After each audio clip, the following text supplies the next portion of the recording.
difficulty. Second hardest. Yeah, so I mean, you can still get the drop on a lot of these enemies, and take them out one quick shot with the sniper rifle. Yeah. But yeah, I mean, the real bad thing about it is if you're playing with another person, none of the inventory issues are really a bother, because if somebody has an open space, you can exchange items. You can, if I have a red herb in an open space and Tom has a green herb, he give me that, I'll combine it, give it back to him for a full heal. Yeah. It's really good about that. But when you're playing with the AI character, it's really, really terrible. It is really, like, you can't tell her to just stay there.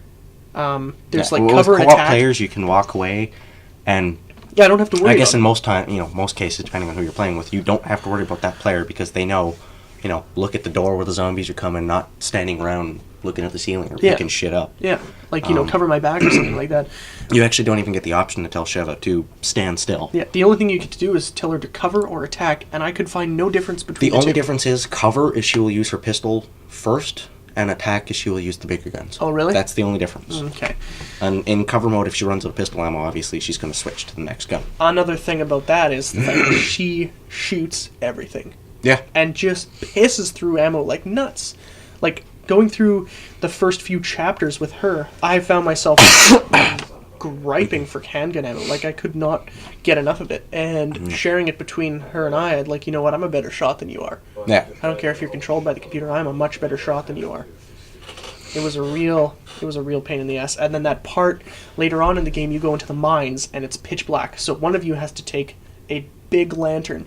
It's the lantern and the massive battery in the other hand, essentially. So you can't carry a gun, so one person's got to carry the gun. So I gave the light to her, but she is like all over the place, and this is the only time in the game where she was actually standing behind me when I needed her to be in front. And it's, oh, God. But she's essentially, what she's supposed to do is stand off and to the side. Yeah, so that she'll shine it wherever your laser pointer is pointing. Like, your laser pointer is in the exact center of her light. But the only problem is if you turn it to the left, she'll still be standing... Well, at that point, she'll be standing directly behind you, which means you're just casting big, giant shadow on the wall. Yeah. And she doesn't have the intelligence to shift a bit and even when you snap into aim mode and you start pointing your reticle somewhere, she is really slow on the draw. So, I mean, I think it becomes a lot harder than the level should be. I mean, the level should be hard because, it's dark, it's supposed to be challenging. You only get to see it's supposed to be challenging, but it's not supposed to be challenging because your AI partner, who is, supposed to be finely tuned to your attributes, is stupid. Yeah. Saying that, playing with another person, there's nothing else like it. Like, this co-op experience is fantastic. There's a few other games that tried to do it like this. Army of Two comes to mind. Speaking of which, there's a new Army of Two coming out soon. Oh, really? Yeah, Army of Two, 40 days.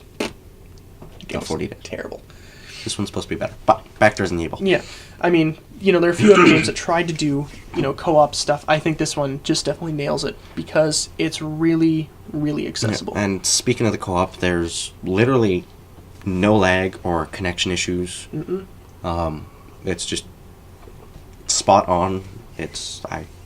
Not much I can say past that. It's phenomenal for its latency. There's been some games where, like Call of Duty 4 or Halo 3, where it's been, or even Left 4 Dead. It can be great at times, and other times it chugs more than a... Yeah, but we never had one connection error when we were playing, except for the Xbox Live Party. It kept kicking me out or whatever. It was kind of weird. But that's Xbox Party, but the game. In-game Resident Evil...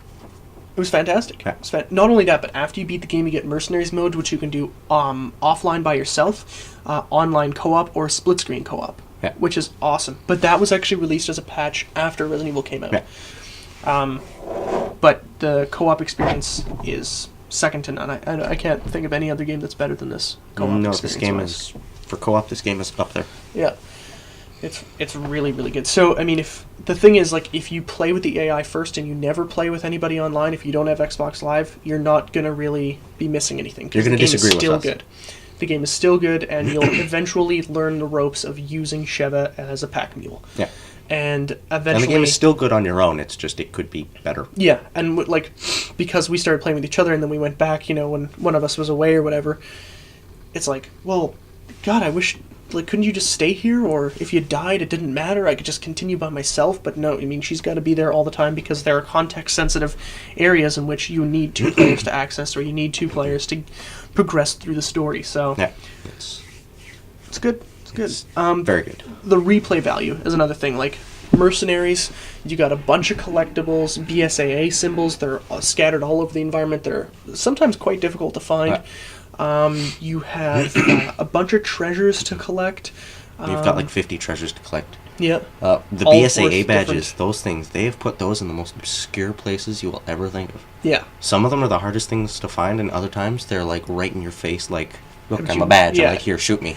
But you're just like running by because you're shooting so many of these guys that you never notice.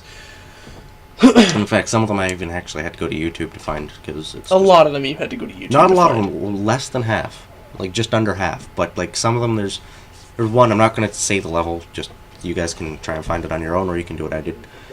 There's a little shack, and the way the shack is it's got like what would be I guess a couple inches of space with little beams holding the roof off the actual walls, and they have shoved it in that couple inch gap.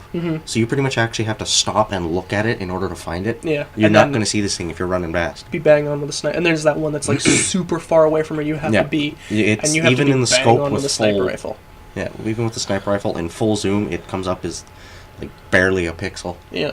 It's ridiculous. There's a bunch of files you can unlock and stuff that you get from every chapter that you beat. A bunch of stuff that, I mean, if you're not a real Resident Evil fanatic and you just picked it up because it's like there was so much buzz about the game, you're not really going to be that interested in. However, there is a history of the entire series as a whole. Yeah, and it's So very in-depth. if this is your first game, you can actually go back, learn everything you need to know. You don't really need to know it, but learn everything there is to know about the series. It'll catch you up to speed. However, you have to beat the game to unlock that. Not with the whole library.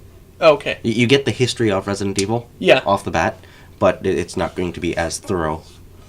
And then you There's unlock like more. character profiles. There's some big enemy profiles, company profiles for Tricell, which was introduced in Resident Evil Degeneration, which is, I mean, as you know from our other review of that movie, a direct tie-in to Resident Evil 5. And there's a bunch of Tricell scattered throughout the game, and they Pretty late, really though. take this... It's pretty late through the game, though. Yeah, I mean, it takes a while to get into it. You find little files here and there that sort of hint to it, but I really think that this Tricell, like if Resident Evil 6, whenever that comes out, well, it will, because this game is probably going to do just too good for them not to do a Resident Evil 6. But I think they can really take the story in a really good direction. That's not Umbrella, or which is Umbrella. a bit of a sad change. I myself still would like to see old school zombies. I mean, I know the big deal with Resident Evil 4, Shinji Mikami, the creator of Resident Evil itself, actually came back to the series for the fourth game, and he wanted to take it in a new direction because it was mostly a new generation playing it. I mean, I remember back when I was 10 years old, my brother, who was significantly older than me, was playing Resident Evil 1 and 2. The 2D fixed camera angles. Yeah, and now that I'm pretty much the age he was, I'm playing the new Resident Evil with new camera angles, new zombies, essentially. Yeah. More or less, Resident Evil 4 sort of made a new type of genre with the over-the-shoulder camera angle. They really sort of instigated this new flux of like that now that Gears of War does and that Dead Space did. I mean, these games sort of took from that and added, movement and shooting as well. But Resident Evil sort of brought that into play. The thing about this that a lot of people really don't like is that it's not really Resident Evil. And from a fanatic, because I'm a fanatic for Resident Evil. Which I think he's won that for every episode. Most of them. I think 3 or something. I should change my shirt, or at least wash it. But for someone who's like just lives, breathes, and dies Resident Evil, I feel that this is still Resident Evil. They put so much time and effort into crafting the gameplay and the story and the graphics and the sound and everything. This is still Resident Evil. They're just reimagining it. This is where they want to take the direction now. People are saying, "Oh, Capcom, why did you, ruin my favorite franchise? What are you doing? This It's is gonna be a bad thing. Resident Evil." It's not a bad thing that they're taking a new. Like I like the new direction. Yeah. But I still like the old school zombies. I still like being stuck in a tiny hallway. Yeah. with a shuddering horde, because that's just kind of frightening. And a frail amount of ammo. Yeah, it's not a horror game anymore. This is now action shooter. Yeah. With a little bit of horror. It's not as horror. I wasn't really all that scared. I was a little bit, like, there's moments anxious. There's moments that might make you jump, because it's just you're not expecting it. Yeah, some guy